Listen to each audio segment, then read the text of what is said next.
individus et je prends mon cas, je suis Hervé. Lorsque j'ai une fonction, lorsque je suis au tribunal, je suis l'avocat. J'ai des attributions par rapport à ma fonction. Lorsque je rentre à la maison, je suis un époux. Je suis l'époux de Suzanne, j'ai une fonction d'époux.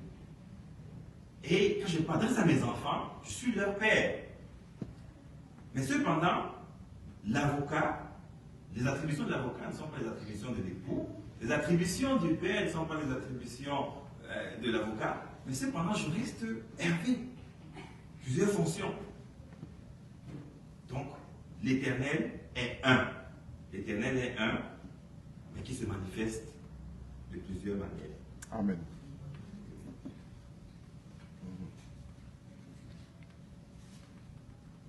Et donc, l'Éternel est venu sur la terre sous la forme humaine, s'est manifesté pour nous sauver. D'ailleurs, c'est de ça qu'il choisit dans Isaïe 44:6 qui est encore sur l'écran. Ainsi parle l'Éternel, le roi d'Israël et son Rédempteur, l'Éternel des armées. Je suis le premier et je suis le dernier. Donc, c'est l'Éternel qui est venu nous sauver, mais il a utilisé donc la fonction de sauveur. Cette fonction-là, c'est Yeshua. Le livre de l'Apocalypse, donc, au-delà de ce que ça renferme, notamment les jugements, bien évidemment, qui ne nous concernent pas, nous verrons ça plus tard, mais c'est vraiment le livre qui révèle qui est Yeshua. Yeshua est de la même nature que le Père, de la même nature que l'Éternel, même substance. Je vais rapidement passer au chapitre, on va lire, Yeshua est l'alpha et l'oméga. On va examiner un petit peu le trône aussi. Le trône, qu'est-ce que nous voyons au niveau du trône? Le trône du Dieu. Alors, c'est au chapitre 4. Au chapitre 4,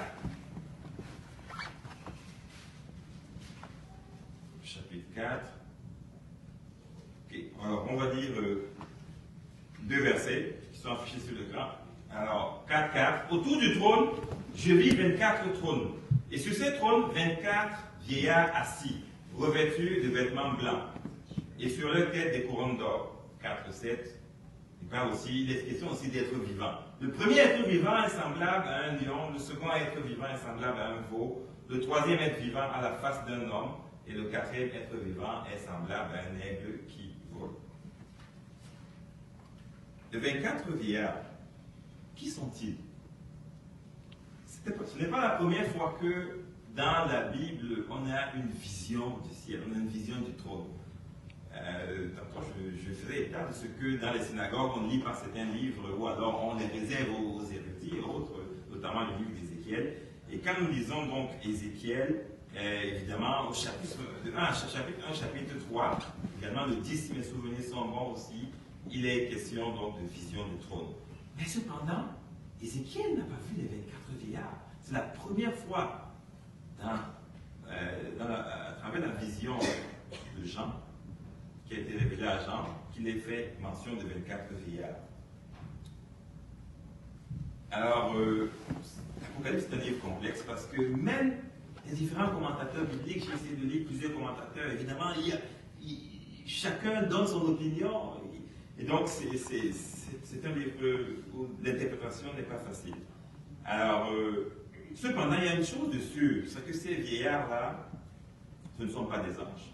Ce ne sont pas des anges parce qu'on peut lire en Apocalypse 7, 11, Apocalypse 7, au verset 11, il est dit,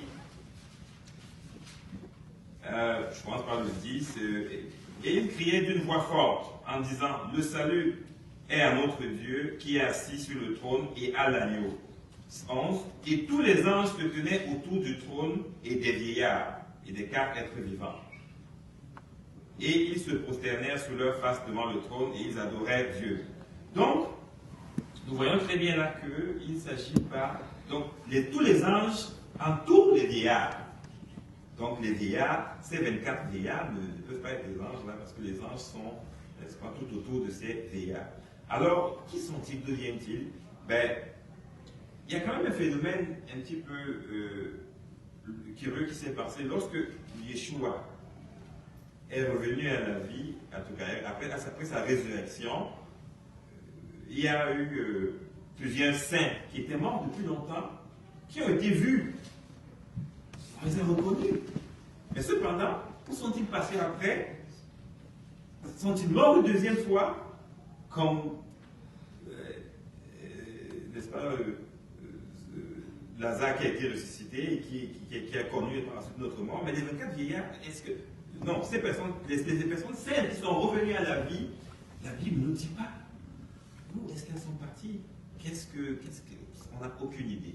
Donc, est-ce que, puisque cette résurrection, ils avaient déjà revêtu un corps qui était différent, est-ce que par la suite, le Seigneur, Yeshua, les a donc, disons, puisque la route, n'est-ce pas, le chemin qui avait déjà été ouvert par Yeshua, est-ce qu'ils sont allés le rejoindre, retourner au niveau du Père? La Bible n'en parle pas, donc on n'a aucune révélation. Cependant,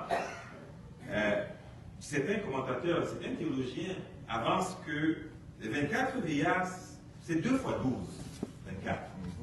Et 2 fois 12, ça peut être vu comme l'Église au complet, l'Église réunie au complet. En ce qu'on a d'abord les 12 d'Israël, les enfants de Jacob, les 12 tribus d'Israël, et par la suite, les 12 apôtres de Jésus-Christ.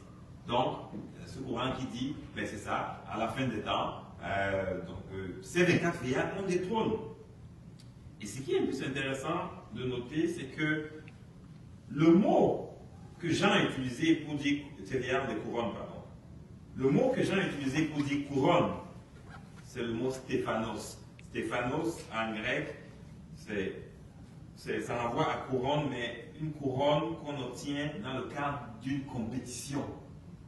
C'est le Strong 47-35. Donc, dans le cadre des Jeux grecs, évidemment, à l'issue d'une compétition, on donnait une sorte de couronne. Et c'est ce mot-là qui est utilisé pour les vieillards. C'est donc le mot Stéphanos. Et l'autre mot, c'est le mot diadéma, qui signifie couronne d'art royal. Donc, les 24 vieillards ont une couronne qui est une couronne qu'on obtient après une compétition.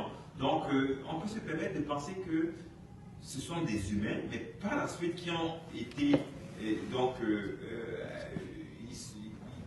ont réparé Jésus, ils ont revêti donc le corps glorieux, et puis bon voilà, finalement, suite à la compétition, il s'agit d'une récompense relativement à leur vie terrestre, une récompense, celle que nous aurons, toutes les personnes qui sont nées de nouveau, n'est-ce pas, que nous, le Seigneur Jésus nous a promis plusieurs récompenses. Et donc, ce mot utilisé renvoie donc à couronne par rapport à une compétition.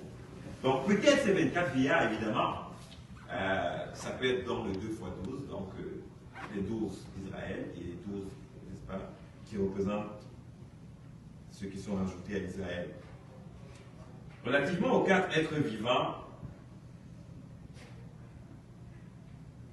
il y a quelque chose de curieux cependant, c'est qu'ils ont les yeux partout, devant, derrière, c'est pas des 7 yeux, tout ça. Alors, et donc ces yeux renvoient sans doute à l'omniscience de l'Éternel, mais aucune autre révélation par rapport à ces êtres vivants. Bien évidemment, Ézéchiel aussi avait vu des êtres. Ézéchiel, quand on dit donc Ézéchiel 1 à 3, on voit évidemment, ce n'est pas une nouveauté là pour les êtres vivants, mais sauf que Ézéchiel les avait qualifiés, Ézéchiel avait compris dans sa vision qu'il s'agissait des chérubins. Mais ici dans l'Apocalypse, on n'a pas réellement cette précision.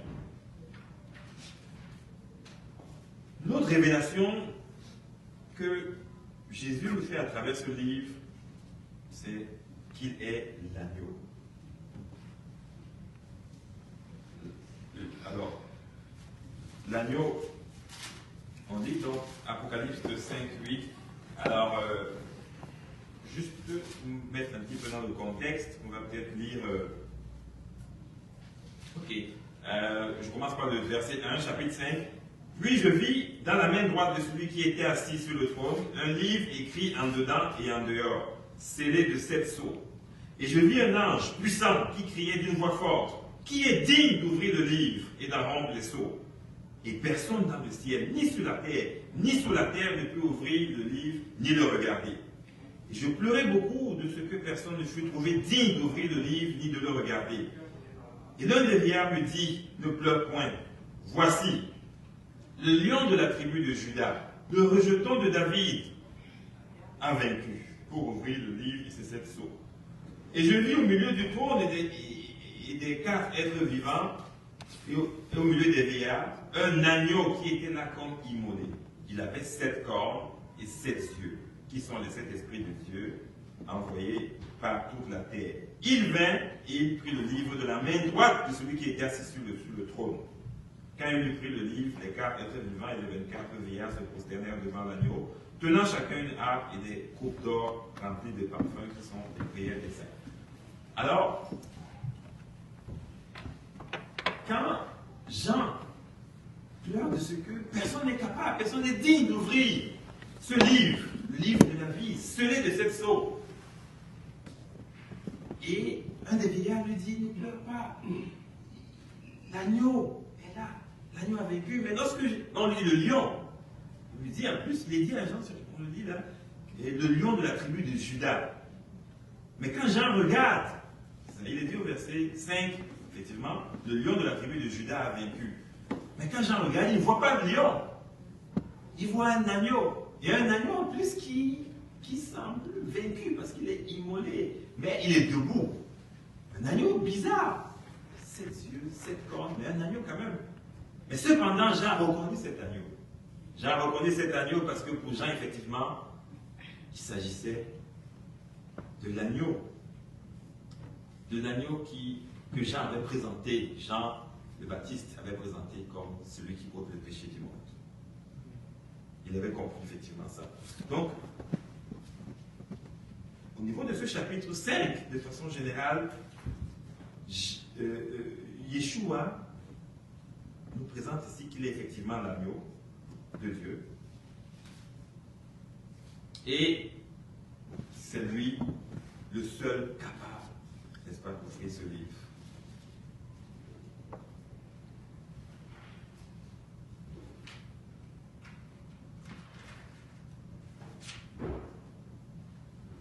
Donc nous avons, entre autres révélations, examiné que Yeshua est l'alpha et l'oméga. On a examiné le trône.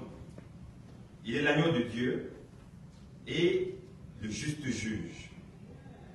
Le juste juge, il s'agit ici évidemment de la coupe de colère de l'Éternel.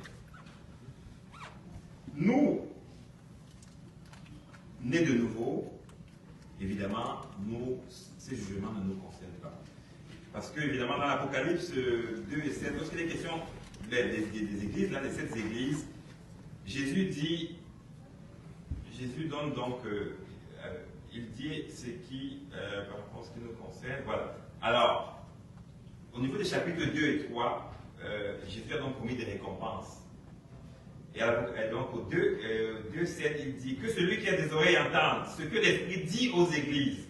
À celui qui vaincra, je donnerai à manger de l'arbre de vie qui est dans le paradis de Dieu. Que celui qui a des oreilles entende ce que l'Esprit dit aux églises. Celui qui vaincra n'aura pas à souffrir la seconde mort. De 11. De 17. Que celui qui a des oreilles entende ce que l'Esprit dit aux églises. À celui qui vaincra, je donnerai de la manne cachée. Et je lui donnerai un caillou blanc. Et sur ce caillou est écrit un nom nouveau que personne ne connaît si ce n'est celui qui le reçoit. Donc, tout, n'est-ce pas, au niveau de la colère de Dieu qui va s'abattre, c'est du chapitre 6 à 19, une bonne partie du livre d'Apocalypse. Donc, nous, en ce qui nous concerne, nous ne serons pas concernés par cela. Donc, j'ai quand même mis néanmoins, j'ai fait une sorte de morceau choisi. On va essayer de parcourir ces différents. Alors, Apocalypse 9, 6. En ces jours-là, les hommes rechercheront la mort et ils ne la trouveront pas. Ils désireront mourir et la mort fuira loin d'eux. 9, 20. Les autres hommes qui ne furent pas tués par ces fléaux ne se repentirent pas des œuvres de leurs mains, de manière à ne point adorer les démons et les idoles d'or, d'argent, d'airain, de pierre et de bois, qui ne peuvent ni voir, ni entendre, ni marcher. 9, 21. Ils ne se répartirent pas de leur meurtre, ni de leurs enchantements, ni de leur impudicité, ni de leur vol. Les nations se sont irritées et ta colère est venue.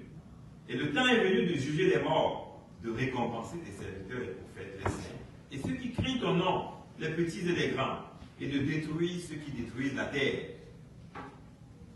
16:9. Et les hommes furent brûlés par une grande chaleur, et ils blasphémèrent le nom du Dieu qui a l'autorité sur ces fléaux. Et ils ne se repentirent pas pour lui donner gloire. 19:2. Parce que ces jugements sont véritables et justes, car il a jugé la grande prostituée qui corrompait la terre par son impudicité, et il a vengé le sang de ses serviteurs en leur redemandant de sa main.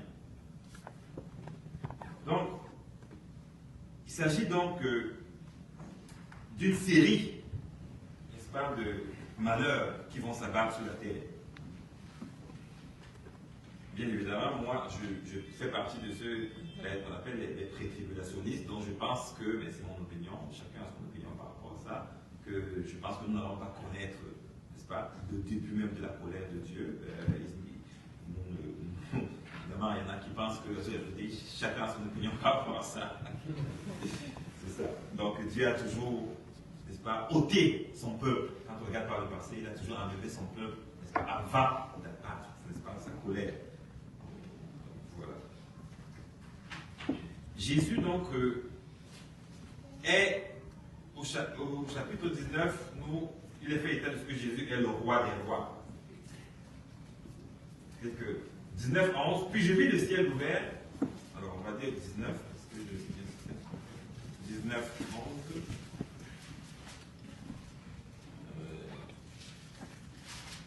Ok. Je vais commencer. Oui, ok. Puis je vis le ciel ouvert, 11, chapitre 19, Apocalypse, verset 11. Et voici, parut un cheval blanc. Celui qui le montait s'appelle fidèle et véritable. Et il juge et combat avec justice. Ses yeux étaient comme une flamme de feu. Sur sa tête étaient plusieurs diadèmes. Et il avait un nom écrit que personne ne connaît, si ce n'est lui-même. Et il était revêtu d'un vêtement teint de sang. Son nom est la parole de Dieu. Les armées qui sont dans le ciel le suivaient sur des chevaux blancs revêtus d'un fin lin blanc pur. De sa bouche sortait une épée aiguë pour frapper les nations. Il les pètera avec une verge de fer, et il foulera la cuve du vin de l'ardente colère du Dieu Tout-Puissant. 16. Il avait sur son vêtement et sur sa cuisse un nom écrit, Roi des rois et Seigneur des seigneurs. Et je vais juste remarquer qu'au verset 12, donc, de chapitre 19, le mot que Jean utilise, donc c'est diadémo, donc en grec, donc c'est vraiment, on voit que pour Jésus, il a aussi une couronne, mais une couronne royale à ce moment-là. Il a utilisé un autre mot. On a Stéphanos, couronne de combat, et diadéma, qui est donc la couronne royale. Et nous avons donc, c'est vraiment un roi qui vient là, donc il nous révèle, il est véritablement le roi des rois, le seigneur des seigneurs. Et quand il revient, nous avons lu Apocalypse pour la plupart, mais on sait que quand il revient, il a déjà vaincu l'impie. Il a déjà, n'est-ce pas, le combat a été terminé, et donc il vient là avec, en fait, les rachetés. Il vient avec son peuple. Donc il est le roi des rois, le Seigneur des seigneurs, est une autre révélation du Seigneur relativement à l'Apocalypse. Et je veux lire également quelques extraits donc, du jugement dernier, Apocalypse 20, 11. Puis je vis un grand trône blanc, et celui qui était assis dessus, la terre et le ciel s'enfuirent devant sa face, et il ne fut plus trouvé de place pour eux. 22. Je vis les morts, les grands et les petits, comparaissant devant le trône. Des livres furent ouverts. On ouvrit aussi un autre livre, le livre de vie. Les morts furent jugés, chacun d'après ses actes, suivant ce qui était inscrit dans ces livres. 20:15, quiconque ne fut pas trouvé écrit dans le livre de vie fut jeté dans les temps de feu. Quiconque. Au 20:12, il est donc question d'un livre, le livre de vie, et d'autres livres, plusieurs autres livres. Les autres livres ici correspondent à la vie de chacun. Parce que on pense que si sur la terre on écrit beaucoup, mais je pense que c'est ils écrivent beaucoup plus que nous là. Parce qu'il y a un livre pour chacun, jusqu'à ce qu'évidemment on atteigne, je pense quand on est de nouveau, c'est terminé, à ce moment-là, le passé, tout ce qui s'est passé, même les actes posés dans le futur, tout ça c'est terminé. Mais cependant, pour ceux qui ne passent pas par la nouvelle naissance, ben, c'est écrit, et puis, et ça me. Cette partie-là, je me souviens de ma délivrance, la nuit de ma délivrance, lorsque je levais mes mains au ciel et qu'il y avait donc cette cruche de miel que je soulevais vers le ciel, et le Seigneur m'a montré qu'elle était remplie de mouches. Et après cette vision de mouches, c'est comme un écran qui s'est ouvert devant moi. Et un écran, et j'ai vu ma vie défiler. Et bien, ma vie d'iniquité, défiler. Et j'ai ressenti ça évidemment comme un jugement. C'est comme le jugement dernier. J'ai vu ça défiler. Si c'était évidemment après ma mort, ben, c'était terminé, là, parce que les faits parlent d'eux-mêmes. Et donc, je pense que ça sera peut-être comme ça pour ceux qui ne seront pas, nés de nouveau. Ils vont voir leur vie défiler. Ou, en tout cas, d'une façon ou d'une autre, c'est écrit là, des livres furent ouverts. Donc, chacun, le livre de vie, les morts furent jugés, chacun d'après ses actes, suivant ce qui était inscrit dans ces livres. Ça me fait penser à ça, j'ai dit, wow, c'est vraiment. Et plusieurs personnes, évidemment, qui ont eu ces expériences, je ne suis pas le seul, il y avait d'autres témoignages aussi, où évidemment le Seigneur montre évidemment la vie d'iniquité. Pour moi, c'est dans le processus de la délivrance, puis de la nouvelle naissance. Donc chacun a son processus, effectivement. Quiconque ne fut pas trouvé écrit dans le livre de vie fut jeté dans les temps de feu. Donc là, il s'agit du jugement dernier. Le dernier point, c'est que Apocalypse, la révélation ici, c'est évidemment que Yeshua, n'est-ce pas, est l'époux. Il se révèle comme l'époux de l'Église, la Nouvelle Jérusalem. Apocalypse 21:3. J'entendis du trône une voix forte qui disait: la demeure de Dieu est avec les humains, et il aura sa demeure avec eux. Ils seront ses peuples, et lui-même, qui est Dieu, avec eux, sera leur Dieu. 21:9. Alors l'un des 7 anges qui tenait les 7 coupes pleines des 7 derniers fluos vient me parler. Viens, me dit-il, je te montrerai la mariée, l'épouse de l'agneau. 21:10. Et il me transporta en esprit sur une grande et haute montagne, et il me montra la ville sainte, Jérusalem, qui descendait du ciel d'auprès de Dieu, ayant la gloire de Dieu. Donc, nous voyons effectivement que Yeshua revient avec la Nouvelle Jérusalem, et la Nouvelle Jérusalem est remplie des humains qui, n'est-ce pas, sont nés de nouveau, les rachetés. Il s'agit donc des noces de l'agneau. Je ne sais pas comment ça va se passer, j'imagine, on sera très nombreux, une grande salle, un grand banquet, où on a au centre Yeshua qui est là, et puis voilà. Cependant, contrairement au mariage ici sur la terre, où parfois un aspect important qui est la pièce montée, c'est souvent, n'est-ce pas, l'objet de beaucoup d'attention. Il n'y aura pas ça, je ne pense pas qu'il y aura des pièces montées, mais le plus important pour nous, ce sera sans doute la Sainte